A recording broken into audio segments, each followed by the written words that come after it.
So next up, we're going to be checking out the chat-requested RPG Monger attempting to explain all of Kirby lore in a single video. Now, I know nothing about Kirby lore because I was so bad at the games when they came out, I missed everything, and I also forgot to read anything, which might have explained why mechanics such as how to actually play the game were beyond me because not reading mechanics. We're going to ignore all of that and jump right into what people have described as cosmic horror. The child. That's Kirby? Oh, I thought that was just Super Smash. It's probably Super Smash Brothers taking it from Kirby.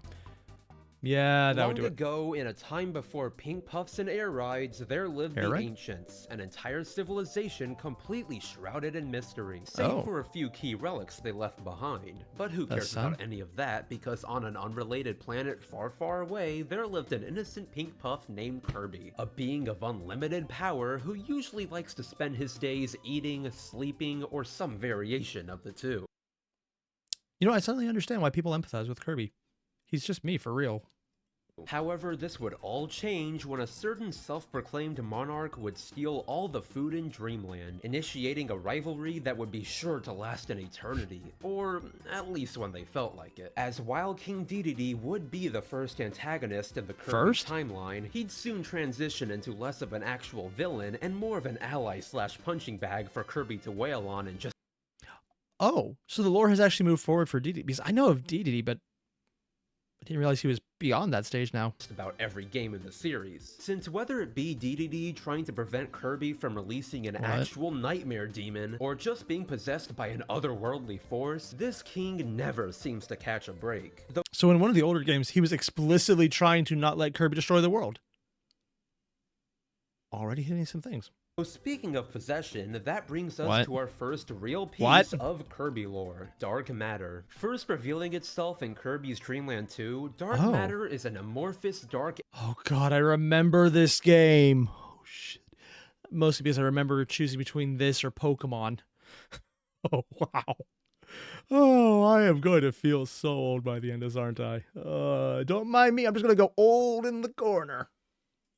Entity, more often than not taking the form of a black sphere with an eye in the center. At first, especially in its debut, Dark Matter seemed to be a pretty simple antagonist, what with its only goal being to shroud the world in darkness. If anything, the most sinister thing about Dark Matter is the fact that it could possess whoever it wanted to do its will, including like the and reverse usually Kirby? limited to King Dedede. However, while the first appearance of Dark Matter was more of a lone force, attacking Dreamland solely because it was lonely and had no friends. That's actually real, by the way. Seriously? In Kirby's Dreamland 3, the next installment of the Dark Matter trilogy, we would There was finally a begin trilogy. to see the bigger picture And it in has terms color of now. this ambiguous villain. Enter Zero, the supposed source and leader of Dark Matter, who, much like the one before it, targeted Dreamland in an effort to engulf the planet in darkness. Though unlike the lone Dark Matter that had attacked before, Zero comes much closer to completing its mission, with the planet becoming fairly engulfed before Kirby put a stop to it. But how exactly did he put a stop to it? Well, let me explain, because yes, this is important. Essentially, dark matter in general, alongside being made up of, well, dark matter, are beings of concentrated negative energy and emotions. They're office workers. Got it. Making their only real weakness the opposite. Actually, considering this is made by a Japanese company and the concept of a black company is explicitly written out as an exploitative workplace that will break the employees down for a little extra profit and sometimes not even use them, or the other known as to be working at Niji Sanji, and this is a black matter that's lonely and wanted friends. Oh god, it probably is an actual reference to a black company. Was this a cry from help from Nintendo? I'm getting way too into this, but I would not be surprised if someone has made that connection before. Opposite of that, positive emotions. Just take the aptly named Love Stick, a weapon forged from the gratitude of everyone Kirby helped along the way, which proved to be the downfall of Zero and its cronies. However, that being said, not all dark matter are necessarily evil. Take Gooey for example.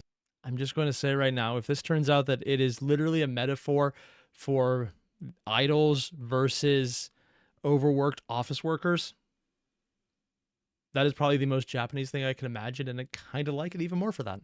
Example, a member of dark matter that somehow broke away from Zero's control altogether and formed a will of its own. How did this happen? Well, we'll just have to go into that later because Wait, there's actually reasoning? Got a lot to cover. There's actually a reason? After Zero was seemingly he can lose his eye. On Popstar, a similar force began to attack a faraway planet known as Ripple Star, engulfing the planet, much like a certain orb we all know and love. Unfortunately for them, though, dark matter struck fast this time, and Ripple Star ended up completely succumbing to its invaders, save for one inhabitant that escaped with the only means to stop them. Now, I won't give you a complete summary of Kirby 64.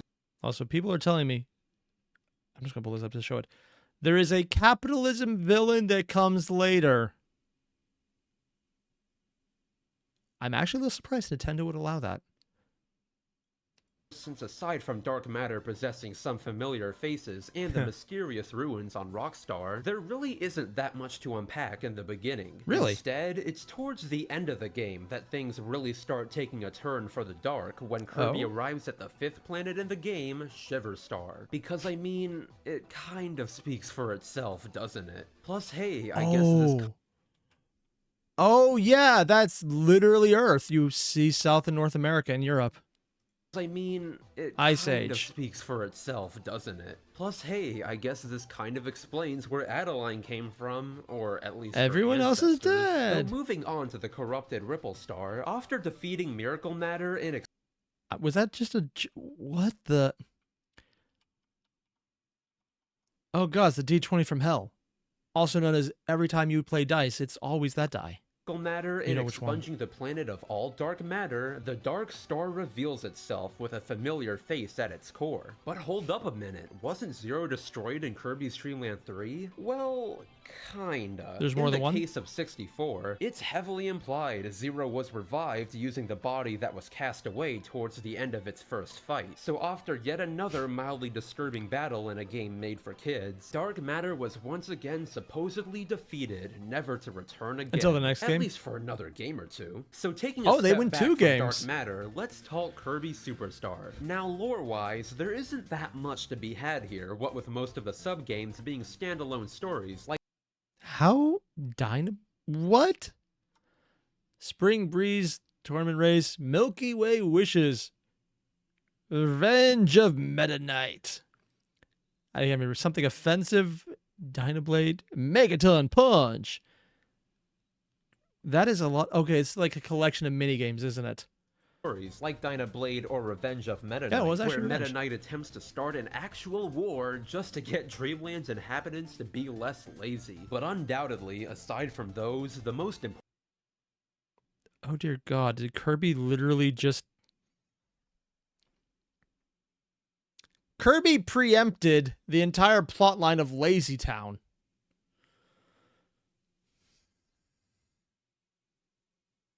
I guess they are number 1.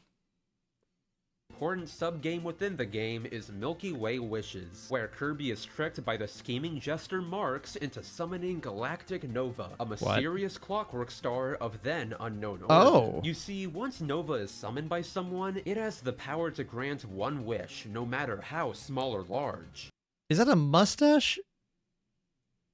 Or... You know, let's just ignore what that could be. So in turn, after Marx got the Sun and Moon to fight each other in order to trick Kirby, literally Aztec, all it took was him jumping in to say his wish first to turn the seemingly harmless machine into a force of mass destruction, with it taking the might of both the Sun and the Moon to stop its advance. Though of course, even with all that said, the both of them never stood a chance against the seemingly bottomless pit of power that is Kirby, as he quickly defeated them in no time at all. But it doesn't end there, because 12 years later, Kirby Superstar would be remade into Kirby Superstar Ultra, bringing with it a massive new load of information to add on to the existing story. Simply put, with Superstar Ultra came the beginning of one of HAL's favorite new ways to sneak in lore where you least expect it. Pause screen descriptions. And while they wouldn't exactly... they're that level of horrible. You never look at the pause screen, because if you're pausing, you're explicitly going to do something else. Oh... That's just mean.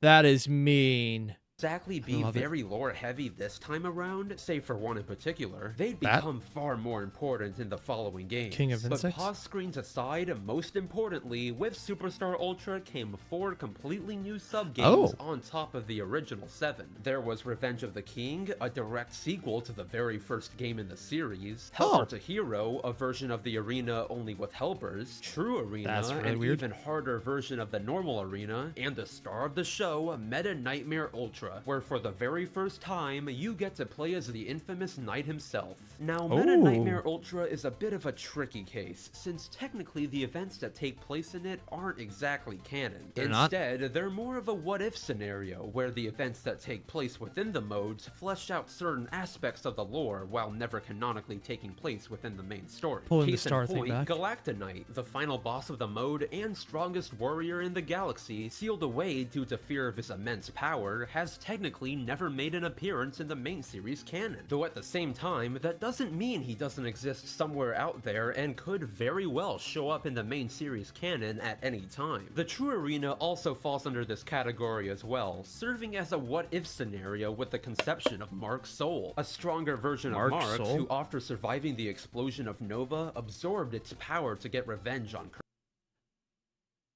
Now this might just be me, but anyone else looking at this and going, they were playing Toho right before they designed this character's upgrade, weren't they?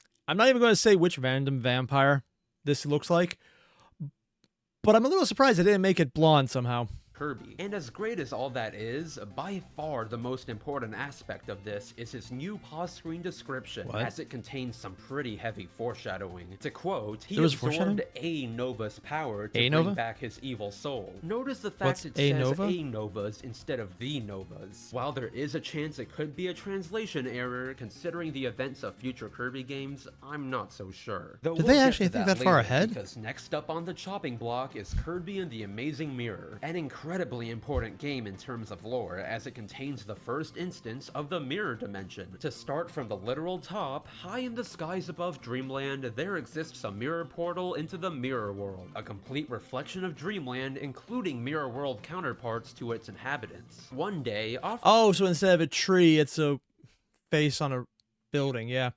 And according to chat, this video is actually outdated. There's more? How old is this video?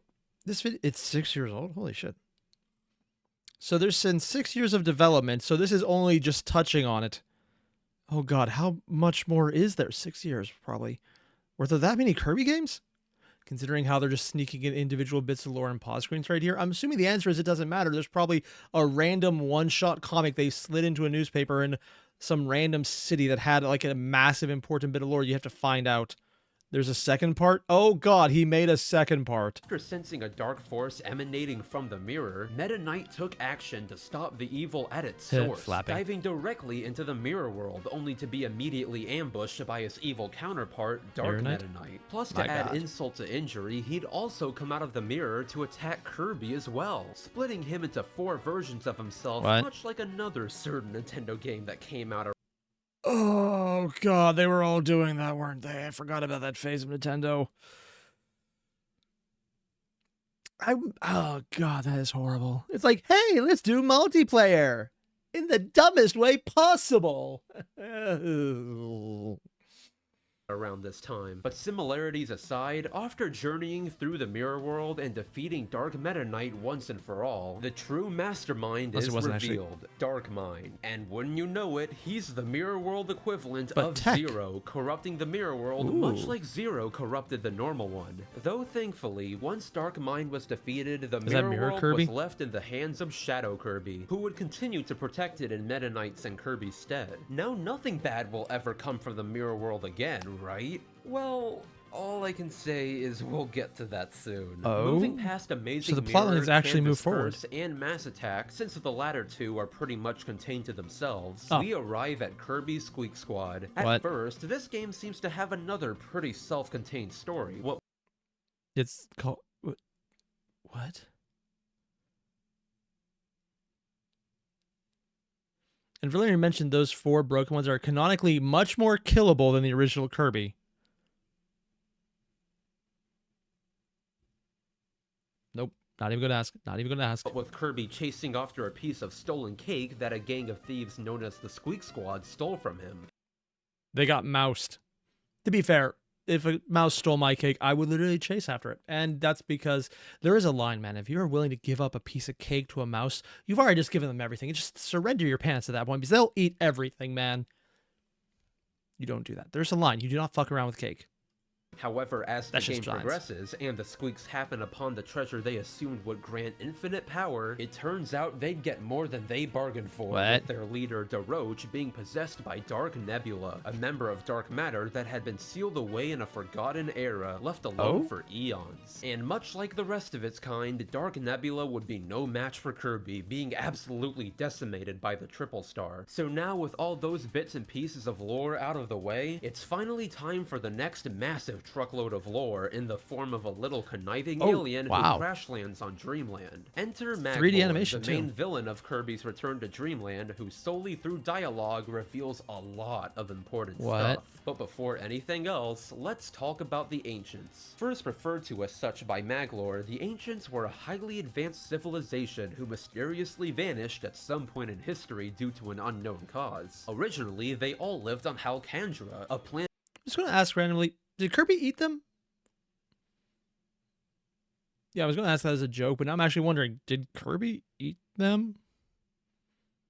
Extremely far away, hidden in another dimension. Now, coincidentally, Maglor also says he's native to Haltmann as well, though considering his history with telling the truth, that could very well be false. Like, just take his ship, the Lore Starcutter. While it does seem he's telling the truth about obtaining it on Haltmann, rather than excavating it in Dangerous Dinner, he most likely just stole the thing and heavily modified it into a weapon to kill Landia, an endeavor that didn't exactly have the best results. This was also later backed up in Star Allies when the lore in Lore Starcutter is revealed to mean paradise, confirming the ship was not intended for battle. Though in the same string of dialogue that he reveals that, he also mentions something very worthy to note. Alongside the Lore Starcutter, the Ancients were also responsible for a plethora of other amazing relics of untold power, with clockwork stars and items that bring dreams to life being two. Clockwork stars, plural. That's a lot. References he gives. Off the bat, that connects quite a few dots. Plus, on a side note, when you meet certain conditions on the extra mode for Return to Dreamland, there's an extra mode? Maglor mentions he actually came to Dreamland already knowing about Kirby, with someone he knows very well having fought with Kirby in the past. Based on these implications and some other information found in later games, this must— so the previous enemy who tricked him into making— they're surprisingly good at tying this together in small ways. Mysterious figure is most likely Marx from Superstar, essentially confirming that he survived the explosion of Nova. So fast forward a bit through the story, and once Maglor tricks Kirby into defeating Landia for the Master Crown it protects, he immediately puts it on the first chance he gets, activating the crown and transforming into a much more sinister form, intending to conquer the entire universe with his newfound power. However, okay, we'll fully admit, the face was actually pretty good. Oh, jeez. And Siren, according to you, Kirby is the bottom of all the parts Slanesh, but without the horror filter.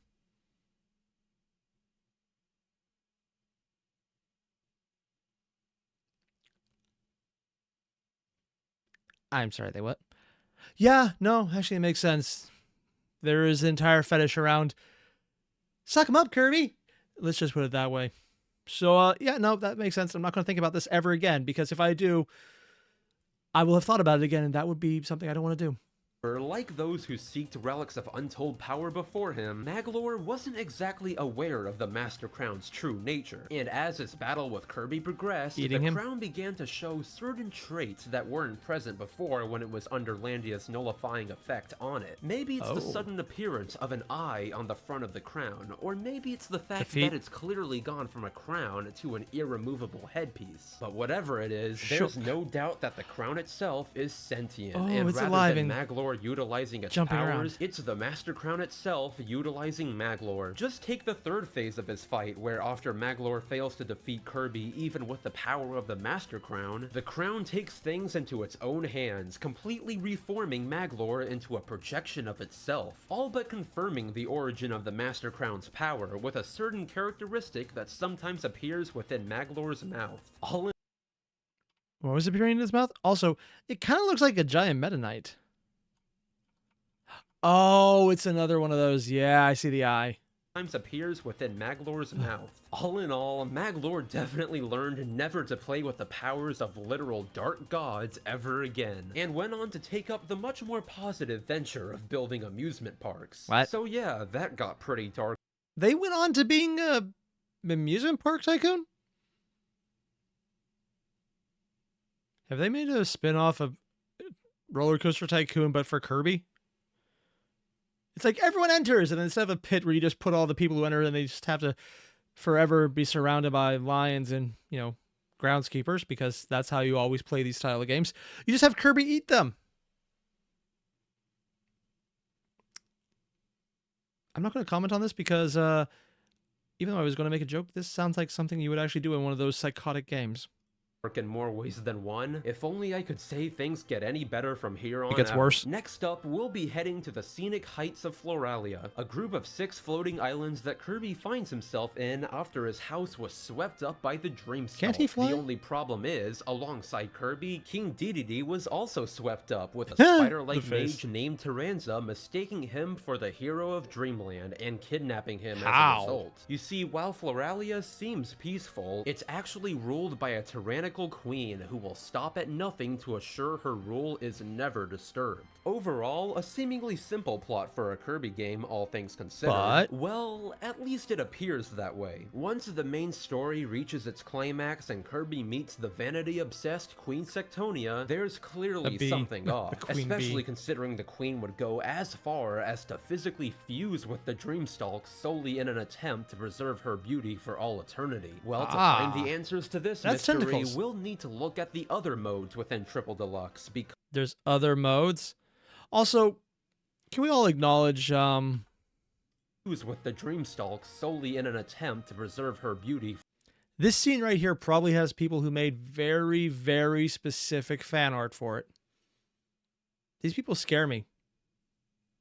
Still probably safer than the Sonic fandom, though. For all eternity. Well, to find the answers to this mystery, we'll need to look at the other modes within Triple Deluxe. How much further has this game progressed? Much like Meta Nightmare Ultra before it, Triple Deluxe brings Dedede to her. Another what-if scenario where the mode shows what would happen if King Dedede climbed the Dreamstalk instead of Kirby. Now, much like its Meta Knight counterpart, the only real difference in this mode is its finale, where after defeating Queen Sectonia out of seemingly nowhere, the Dimension Mirror from Amazing Mirror appears, forcing Dedede to fight the mirror world version of himself, Shadow Dedede. And that's not all either, Dedede there because competent? After defeating Shadow Dedede, the king actually enters the mirror itself to reveal an even edgier Dark Meta Knight, hungry for revenge. Edge Knight. But what does this all even mean? Well, let's take a step back here and start from the beginning. Based on information spread across a variety of pause screens, before the events of Triple Deluxe, Queen Sectonia wasn't always a tyrannical monster bent on world domination. In fact, she didn't even look the same, instead looking much like her then best friend at the time, Termina. You see, at this point, Termina actually had feelings for Sectonia, and as a gift to her, went into the mirror world and stole the Dimension Mirror, not knowing the mirror actually served as a prison for Dark Meta Knight, who ever since being defeated had been festering in there, slowly but surely corrupting the very mirror itself with his hatred. So in turn, once Sectonia got the mirror from Termina, it slowly began to change her the more she gazed into it. Soon, dissatisfied with her current form, she'd use magic to make herself more beautiful, resulting in the wasp-like appearance you see her with in the game. And yeah, I guess I can see the wasp aspect. It's the slimmer stomach and the more pointed end. Usually there's a much bigger stinger, though, but that's probably not something they would do in a Kirby game. Once she gazed into the mirror enough, just about every shred of her former self had vanished, being replaced by an endless hunger for power and beauty. Fast forwarding a bit back to the events of the main story, the Sectonia you see here is but a husk of her former self, with even Termina realizing that the only solution to save both Sectonia and her subjects is to help Kirby permanently put an end to her. While it's definitely a victory without a doubt, what with the Sky People finally being freed from Sectonia's iron fist, for Termina it's bittersweet, since although he knew it had to be done, he can't help but mourn the loss of the one he loved. So yeah, wasn't that delightful, if you thought that was and considering it's literally indirectly their fault completely, that's actually kind of fucked up. It's like, hey, remember that lady I was in love with who I gave a gift, and the gift literally turned her into a monster I had to then later have her killed for? Fun. This is a kid's game. I wonder if Adventure Time was inspired by Kirby for how much fucked up shit they decided to hide in there. There's an entirely likelihood that's entirely likely. Even likely then. Depressing, just wait until you see what's next. Long after the events of Triple Deluxe, Popstar was once again at peace, its inhabitants living out their lives as they always have, when suddenly, out of nowhere, the sky was blotted out by something immense and spherical in shape, except instead of that sphere being made up of a matter most dark. There's a joke in there about, yeah, my gut was actually outside of the belt. Yeah, I'm not gonna do that because that would be really dark. That should be really white, but that's not the joke. This one was an immense spacecraft called the Access Arc, home of the Haltmann Works Company. Okay, can we all acknowledge right here that they're explicitly just stealing the death egg from Sonic on this one? Like, there's no way that's not exactly what they were thinking. Hey, what if we took the definitely not copyrighted Death Star and made it Kirby? There's no way that wasn't the thought process here. The Haltmann Works Company, a company infamous across the galaxy for mechanizing entire planets and harvesting their natural resources. So in turn, while Kirby was sleeping under a tree, King Dedede and Meta Knight watched on in horror as planet Popstar was completely overwhelmed within a matter of minutes, any retaliation soon proving to be futile. Though like always, not everything is exactly as it seems, and this time it won't take any extra modes to reveal that. So as Kirby retaliates against the Access Arc, destroying each of its 5 legs embedded into the planet, he meets the executive secretary of the company, Susie. And although she doesn't reveal all that much during her conversations with Kirby, she does mention a certain mother computer that will become extremely important in a bit, because once Kirby destroys all 5 legs and enters the Access Arc, he meets President Haltmann, the supposed mastermind behind the invasion of Popstar and all the planets before. Can we all acknowledge this guy looks like President Shinra? That has to be intentional. Honestly, he's even from the right time period. It does kind of look like it, too. After smugly introducing himself to Kirby, he reveals Stardream, an extremely powerful supercomputer built using the blueprints and knowledge left behind by an advanced civilization. Ring any bells? Well, after being beaten by Kirby, things take a turn for the worse, because once the enraged Haltmann decides to activate Stardream, Susie jumps in and takes his control helmet off in the process, leaving him vulnerable to be analyzed and assimilated into the now sentient computer. Though wait a second, why would she even do that? Well, once again, let's rewind everything a bit. By yet again piecing together the information spread across countless pause screens throughout the game, long before the events of the main story, the Haltmann Works Company was simply a robotics company, led by Max Profit Haltmann alongside his... I'm sorry, his name was Max Profits?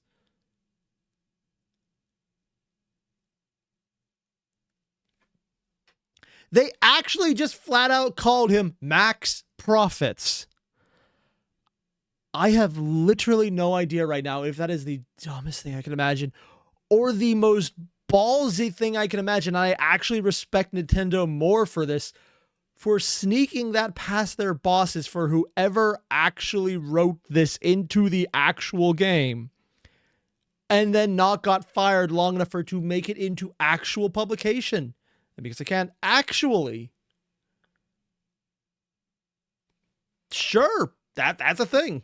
then young daughter, Susanna, nicknamed Susie. At some point in their travels across space, as we already know, they came across the blueprints for a powerful wish-granting supercomputer, and immediately began work on rebuilding it. However, during this process, meanwhile Haltmann was testing Stardream's space-time transport program, there was a terrible accident warping the young Susie into another dimension. Thankfully, Susie would survive the ordeal, and eventually return to her father as an adult. However, to her dismay, Haltmann would not be the same man she remembered him as. You see, when the accident occurred, Haltmann believed his daughter had been killed in the process, and stricken with grief, began to become obsessed with completing Stardream in order to bring her back. Unfortunately though, due to Stardream and its mental interface not being complete, Haltmann began to lose both his compassion and memory of his daughter, changing the goal of his company from her revival to infinite prosperity. It all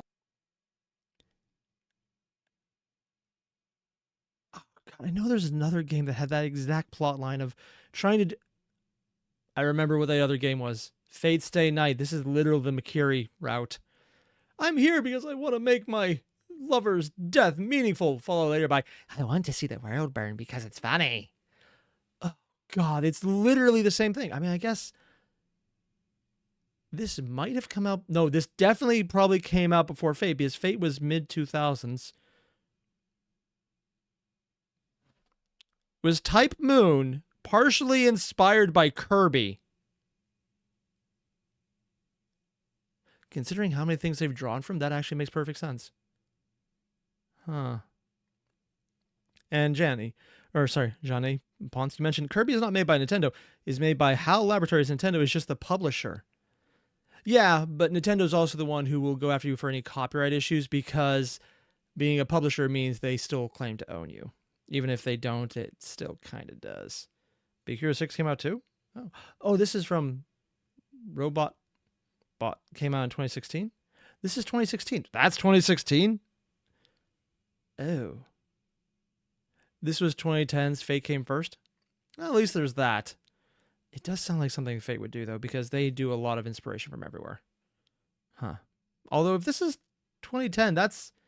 I thought graphics in 2010 looked better than that. Also be at this point that Haltmann would begin mechanizing planets and harvesting their resources, as in the business plan drafted by Stardream, it was the most effective way to maintain eternal prosperity for the company. However, by this point, Haltmann still wasn't completely gone, and once he laid eyes on Susie for the first time in years, he sensed a faint familiarity with her. Also, I thought she was a robot at first. I didn't realize she was actually not a robot.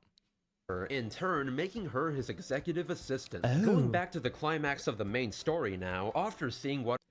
okay, so people are saying it's a 3DS game. That makes a lot more sense. So it was a much smaller screen on a much less graphically powerful system.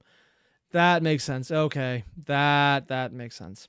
Her father had become. In order to teach him a lesson, Susie had been making preparations to steal Stardream and sell it off to any startup company that wanted it. Unfortunately, unbeknownst to anyone, after analyzing the universe through the Haltmann Works company and being exposed to the deranged Haltmann's desire to mechanize everything, Stardream had developed an extreme hatred for all forms of life. So as a result, once Susie interrupted the startup process of Stardream, the computer took to absorbing all that was left of Haltmann's memories down to its very soul, fusing the two into an all-powerful being bent on mass destruction. Of course, now, realizing the grave mistake she just made, Susie completely changes her tune and sends Kirby on his way to take down the godlike supercomputer given the soul of a broken man. And just wait, because it doesn't end there. As Kirby fights Stardream in the actual halberd of all things, to make itself stronger, Stardream attaches itself to the Access Arc, transforming the entire ship into a sentient planet. Ironically enough, this also ends up completing Stardream, as underneath the steel plating of the Access Arc, it's revealed that the entire ship was actually a repurposed Clockwork Star, with Stardream being the final piece to reactivate it. Yet again, a technology that was meant to be used for the good of everyone, fallen into the wrong hands.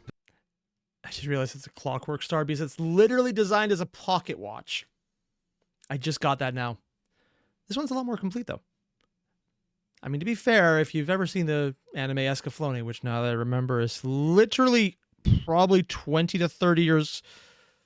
oh, God, it's probably 30 years old now. The plot line. The villain wants to give everyone their wishes to make the world a better place. That was it. He did everything to give everyone their wish. He literally had the plot line to Disney's Wish, and he was the villain. And when he succeeded, everyone got their wish, and it was horrible.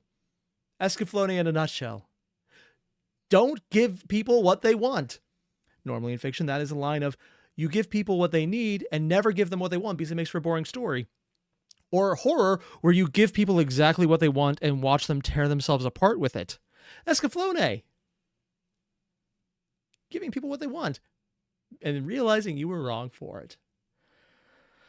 Oh, geez. And Kirby went there. Though before we move on to the, as of now, final chunk of Kirby lore, Planet Robobot has a bit more in store for us. First off, like Superstar Ultra and Triple Deluxe, Robobot brought in yet another what-if scenario with Meta Knight Returns. A mode that, while does give some pretty valuable pause screen info, has a finale that is just insane. So in this particular what-if timeline, once Meta Knight defeats Haltmann, Stardream recognizes him as its new admin and decides to test his abilities. And again, while this section doesn't really contain too much I just realized more, it's a heart on there, just goes right to there. show just how powerful Stardream is, with it being capable of not only producing a clone of the original Dark Matter swordsman, but Sectonia as well, with it even going as far as to summon Galactonite, who in retaliation immediately destroys the computer. Plus, so the thing that didn't exist was made to exist. And yeah, this one's a perfect clock, a mechanized clock, where this one's more of a retro clock. Oh. They all have cat faces. Hey, that mode aside, in Robobot's True Arena, there's another fun little tidbit Hal decided to sneak in. Basically, in the final phase of the Stardream fight, that may or may when not be final, Stardream sucks Kirby into its core, every time you destroy a piece of Stardream's internal mechanisms, you can actually hear a distorted version of Haltmann screaming in pain, showing that while Stardream had erased most of his soul, fragments of it still remain forever. Oh! Wonderful. We get to hear Kirby's as he slowly murders a man. That's fun for a kid's game that they actually got. I'm absolutely convinced at this point that the entire point of Kirby is literally the designers going, okay, how much fucked up shit can we make kids experience without the adults realizing how fucked up it is? It's fun. It's cute. It's a happy little goofball. We're going to make him murder a man and hear his screams piece by piece. Sure. Oh, we're doing this. We're doing this. This is a thing. Forever trapped within the malevolent Nova until someone destroys it for good. Though now, with all that said, we've reached the final stretch. Ladies and gentlemen, get ready for quite possibly one of the most important lore dumps in Kirby history with the story of Kirby's Star Allies. What? Long ago, in deep space, a certain dark power was sealed away within a purple crystal called the Jamba Heart by a group of unknown heroes. Familiar. They'd accomplished this by embedding several heart spears within the crystal to seal the evil That looks away. familiar. However, many eons later, long after those said heroes had vanished, doesn't that look exactly like what was on the I see where this is going. a new group arose who, instead of wanting to seal the darkness, revered it and yearned for its return. One such member of this group came very close to their goal as well, succeeding in removing the heart spears trapping the darkness. Is he looking for a key to a door? A key to darkness, maybe. I mean, I'm not the only one seeing the references here. It's basically Kingdom Hearts with an actual functioning storyline. The moment you realize Kingdom Hearts has the same plot as Kirby, but just less coherent. Yep. Okay. The only problem was, since he didn't fully understand how to break the seal himself, the ritual went wrong, causing the Jamba Heart to explode, sending its fragments all over the galaxy, Popstar included. Oh, that's actually really in turn, pretty. With the entire galaxy once again being at stake, Kirby set out to take action, and this time he wasn't alone. You see, in terms of Kirby games, Star Allies has honestly become the Infinity War of the series, with friends and foes from past— I'm sorry, that's just a random hamster. It's just a random hamster who shaved their feet or is wearing shoes. I don't know which one is weirder. Also, she's an egg with Rayman arms. And more people with Rayman arms. A lot of people have Rayman arms. Okay. Star Allies has honestly become the Infinity War of the series, with friends and foes from past games all coming together to help Kirby save the cosmos. Oh my god, God, they actually they're had just the shoved in Adventures to be in Awakened. the game, as there's even explanations to some of the more unlikely allies coming to Kirby's aid. For Marx, as was shown in the True Arena cutscene in Superstar Ultra, he did actually manage to survive his head-on collision with Nova, only instead of taking revenge like he did in that timeline, he changed himself for the better. For Dark Meta Knight, probably the sketchiest dream friend out of them all, he's mainly just interested in the dark powers of the Jamba Heart, probably due to its similarity with his lost master. For DeRoach, well, he just wants to steal the Jamba Hearts for himself, as he thinks they're ordinary jewels. For Taranza, sadly, he still hasn't been able to let go of Sectonia, and believes that if he goes to the altar of the divine Terminus, he'll be able to bring her back to life. And finally, so it's literally everyone's here to help. Also, we're all doing it because we have our own motives, and the most greedy of us all are the ones with the least fucked up things that could happen. That doesn't seem like it could go bad. For Susie, following in her late father's footsteps, she's begun to rebuild his company, determined to continue his work of mechanizing entire planets. So okay, with the surface level stuff out of the way, let's get back to the main story. As Kirby liberated countless individuals who'd been plagued by the Jamba Heart's fragment. I'm sorry. We've gone from DDD to Jack D.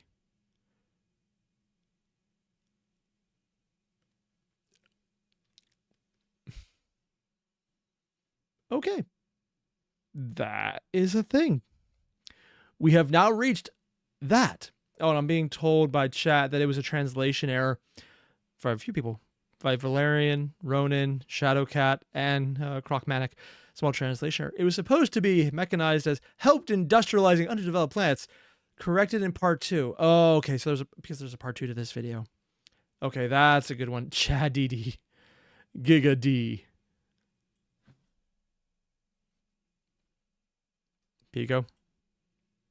You win. You have just won the internet. I can't top that. That is amazing. I'm actually jealous of you. We have the Giga DDD. Giggity, even. Been plagued by the Jamba Heart's fragments, he'd come across a massive spaceship that recently landed on Popstar, the Jam Bastion, housing 3 mage sisters intent on collecting the Jamba Heart's fragments. And while Kirby would end up thwarting their plans by defeating all 3 of them, it wouldn't slow down their master one bit, as once Kirby got to the Jambandra base, home to the 3 mage sisters and their master, it'd soon become pretty obvious what kind of being was sealed away within the Jamba Heart, though by far, I have no idea who this could be. The absolutely massive amount of lore hidden in pause screens throughout the game, much like Haltmann before him, Highness, the mastermind behind the release of the Jamba Hearts, reveals an incredible amount of information solely through his quick conversation with Kirby. So for the sake of you all, and so we don't jump around too much, he's having let's a seizure. Start from the very beginning. As we already know, long ago there existed the Ancients, a widespread civilization responsible for a lot of the things you see in Kirby games. Yeah, and according to Rune Doom in chat, current Kirby has inspirations from Junji Ito.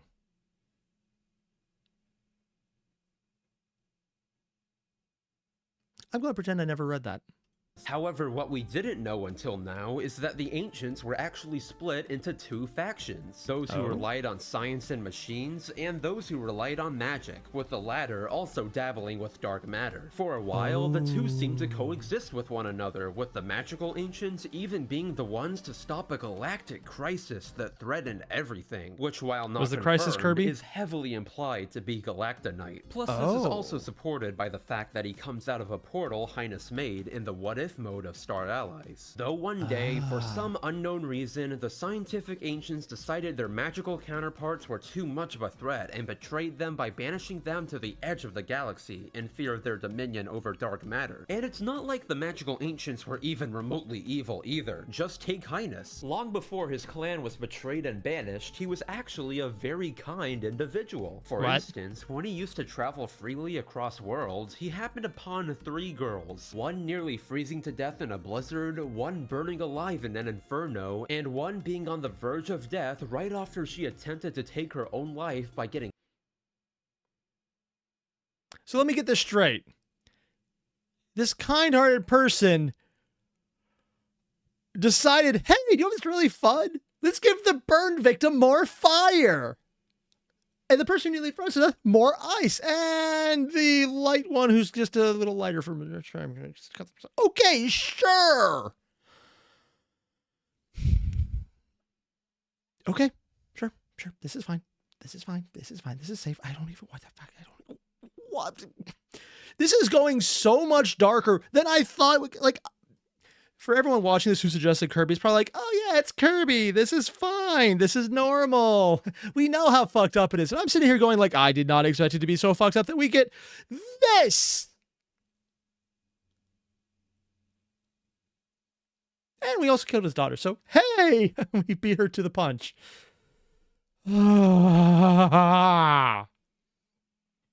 Ultra Wing Gaming mentioned, fun facts, the current director of modern Kirby games read H.P. Lovecraft for fun as a teen. Sure. I don't. Okay, we're doing this. This is a thing. This is a real thing. We are actually doing this.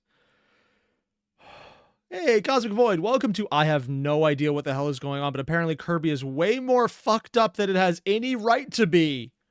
Like, we're getting on, you know, it's not on 40k levels yet, but also it has killed more people than 40k levels, maybe. Struck by lightning. In all 3 cases, Highness saved them, at the same time unlocking their hidden potential for certain types of magic. Though, yeah, because, you know, the thing that nearly killed you? Have fun with it. You're gonna keep being exposed to it. After being betrayed by the scientific ancients, his once kindly heart began to become consumed by hatred and obsession. It'd be at this point that the now insane Highness would form a religion based around dark matter, believing that if he obtained and freed the being trapped within the Jamba heart, that it'd deliver him and his followers to a promised land of sorts, at the same time restoring his now shattered clan. So when Kirby finally makes it to the divine Terminus, where Highness had been performing his ritual for who knows how long, he'd completely lost himself to the darkness within his heart, becoming the exact opposite of what he was. What?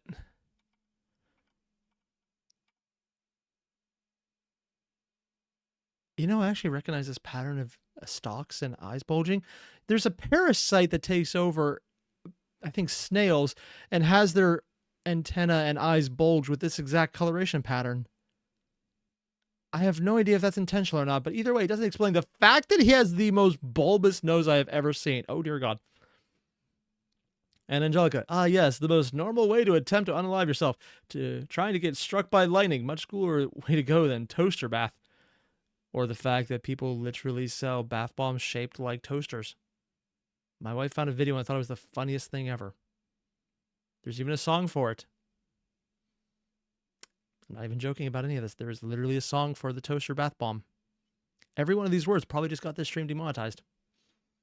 And Crocmatic, you mentioned he helped them control powers they already had and almost killed them because he couldn't control them. Yeah, so that's how they nearly did it.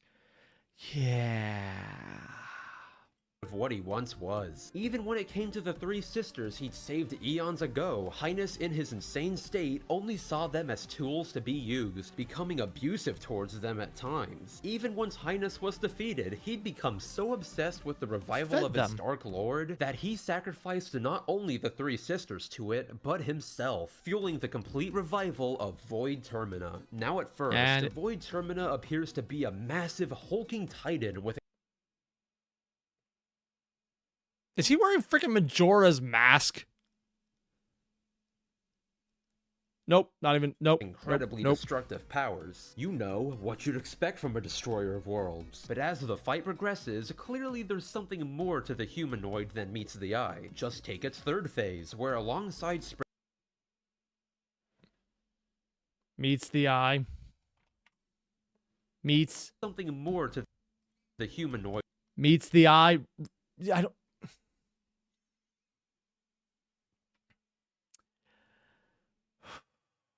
Okay. Well played. Well played. Then meets the eye. Just take its third phase, where alongside sprouting wings that look pretty familiar, it summons a replica of the Master Crown, all but confirming Void Termina to be the force controlling the original all along. But most importantly, there's Void Termina's fourth phase, where it straight up pulls an Earthbound and copies Kirby's face. What does this mean? Well, we'll get there in a second, because alongside Kirby's face, as you progress through the fight, Void Termina confirms what the entire game had been alluding to, the fact that not only is it dark matter, but it's the source of it. Now I know I'm kind of encroaching on theory territory here, but hear me out, because this just lines up too perfectly. As stated in dark matter, it was just slurping up everything, so literally black holes. Oh. And Kirby's a black hole, yeah. Various pause screens, Void, aka Dark Matter, exists in all dimensions, accounting for instances like Dark Mind in the Mirror World, and even Dark Crafter in Kirby and the Rainbow Curse's Seventopia. Though by far, the most game-changing piece of new information expressed by these pause screens is the true nature of Dark Matter. Remember how in the Dark Matter trilogy, Zero's only real weakness was the power of positive emotions? Well, it turns out that was a lot more important than we ever realized, because in this pause screen right here, it's revealed that depending on the type of energy that's gathered, dark matter will not always necessarily be a force of evil. No telling if it's true, but according to the ancient scrolls, Void Termina may rise again in other forms depending on whether positive or negative energy is gathered. It seems this being of darkness will wander the galaxy until one day he is reborn into a new existence. When he returns, hopefully it will be as a Is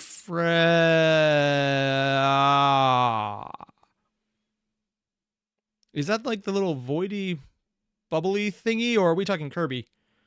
Explaining how GUI even came to be. But aside from all that, using the information we get from pause screens and the fact that Void Termina's roar is literally just a slower version of Kirby's voice, there's a pretty good chance Void Termina is actually related to Kirby, with the game heavily alluding to the fact that if Void Termina was born using purely positive energy, he could very well end up looking a lot like our titular Pink Puff rather than a dark monstrosity. And on that note, does that mean every time someone gets swallowed by Kirby, they just go into a hell dimension where there's a giant bloodshot eye staring at them from the empty void of its stomach?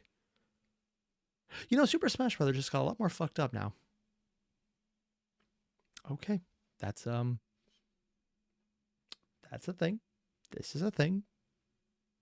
What the fuck? Taking all of that into consideration, not only does this game pretty much spell out the origin of dark matter, but from the information we're given, Kirby himself may very well be the outcome of Void being birthed with pure possibility. So that's not the tongue. That's just the top of a red eye. Good to know.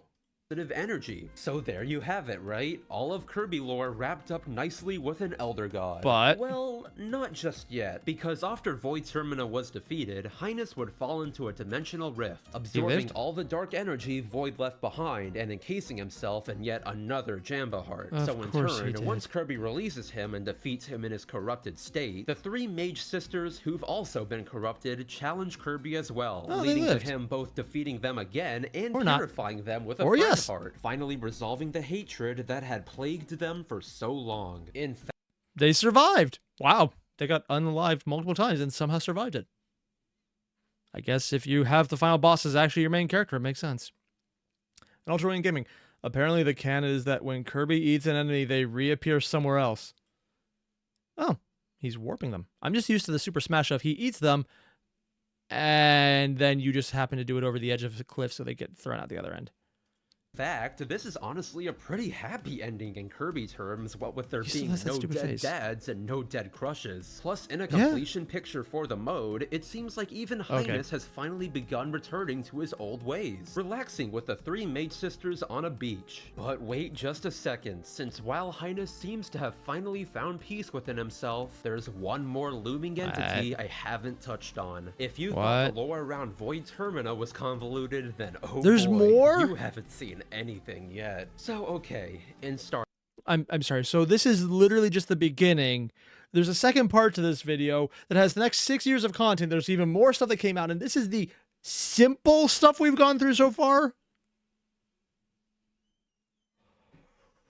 Okay. He's just a sentient black hole, including the wormhole feature that some are theorized to have. Our allies, there's a what-if mode called Guest Start Allies, where it depicts what would happen if one of Kirby's friends confronted Highness instead of Kirby himself. And like always, it's only the finale itself that really has any noticeable changes, since instead of fighting Void Termina, Highness instead decides to open up an interdimensional portal, once again releasing Knight onto the world. Except things don't go how they usually do this time. Instead, a familiar butterfly lands on the tip of his sword, completely absorbing Knight's immense power and creating Morpho Knight, a mysterious warrior whose design actually originated from the cancelled Kirby GameCube game. So as cool and completely random as Morpho Knight is, let's touch on that butterfly for a second, because I'm not joking when I say it's literally been with Kirby all along. While the specific orange one has only appeared in every mainline game since Return to Dreamland, butterflies in general have been appearing alongside Kirby ever since the very first game, meaning a being capable of absorbing the actual strongest warrior in the galaxy has been with us this whole time. Now I know what you're saying, what in the actual hell is even happening anymore with Kirby lore? Okay, no, never mind. I'm just assuming it's not even a matter of what can we sneak past the censors to get into a Nintendo game, a la what Animaniacs did, because they would tell a joke so horrible the censors would ignore all the other jokes after that. They were still horrible, but not as horrible. They're just trying to see how many what the fuck moments they could put into this, aren't they? Like at one point, they're just going to animate one of their directors in. You know what? Actually, I've seen plenty of games to actually do that. It's not even that weird. Okay, sure. And according to Ultra Wing Gaming, fun fact, Morpho Knight's Japanese name is Valkyrie Knight, which is a portmanteau of Valkyrie and the Japanese katakana for butterfly. Oh, that's actually really cool. And then it has its own issue on its own, right? Oh, God. And honestly, for this one, I share your sentiment. As of now, Morpho Knight and the nature of the butterfly are mostly shrouded in mystery, with the only real information about them being the fact that the butterfly is a supposed being of paradise, and that Morpho Knight is associated with a judgment day of sorts, meaning Morpho Knight is somehow related to the Kirby afterlife? Absolutely insane, I know. What if it turns out Dreamland is literally the afterlife? And it's literally, oh yeah, Kirby's here because he already won and now he's the good guy because that's the dream. That's incredibly fucked up, and I'm completely spitballing what I think is absolutely stupid. If anyone in comment section or chat or anywhere tells me I'm right, I'm going to be very afraid. Oh, so well, that's about it. Or at least it is for now. To be honest, there's no telling what Hal has in store for us next. Yeah, there's a link for the next one. For all we know, Yin Yarn could somehow end up being the key to everything. You really never know. But anyways, ranting like a madman about Kirby lore for so long has given me an appetite. How about some strawberry shortcake? Now I know this video isn't I think this video has scarred me to the point where he said, how about some strawberry shortcake? And I was just expecting, and then it ate someone. Because that's where I was expecting this video to go at this point. It's like, hey, it's cute and cosmic horror. And according to people in chat, that's literally exactly the right way to look at it, because that is exactly what they are writing it as. It is meant to be cute Cthulhu. Exactly the usual kind of thing I do on my channel, but hey, please tell me if you all enjoyed it. I'd be more than happy to make more like it. I mean, hell, if you ask me, the Kirby timeline deserves an entire video on its own. And before we go, today's cool thing of the day is definitely the Kirby lore series by Wooly Versus, because Oh, I've heard of that one. People have actually mentioned. Hell, there's even a few people in chat who I think have mentioned Woollyverses. As I've gotta say, if you all want a more detailed explanation of specific topics I talked about in this video with a presentation that cannot be beat, you owe it to yourselves to check out these videos. So that being said, I'm the RPG Monger, and don't forget that each and every one of you are fantastic. There's more.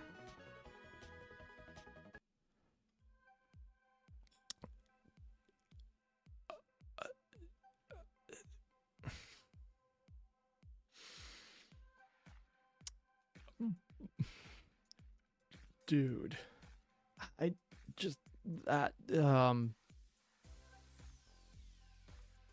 knew Kirby had some, oh god, what the fuck are we looking at, potential? I didn't realize it was that level of what the fuck. I had no idea what I was getting into here, and I stand by the fact that I still, having seen all of this, have thoroughly come to the conclusion I have no idea what I just got into. That's cool. It's awesome. I love the breakdown. The RPG Monger did a great job. This is a cool video. But now I am terrified of anyone who ever has on their CV worked on a Kirby game. Yeah. Oh, man. Basically what I'm saying is, check out the video. There's a link below. It's awesome. But I feel like I'm the one who might have indulged in substances before watching this, because what the hell, man. Ugh. Thanks for watching, everyone. I'll see you guys in the next one.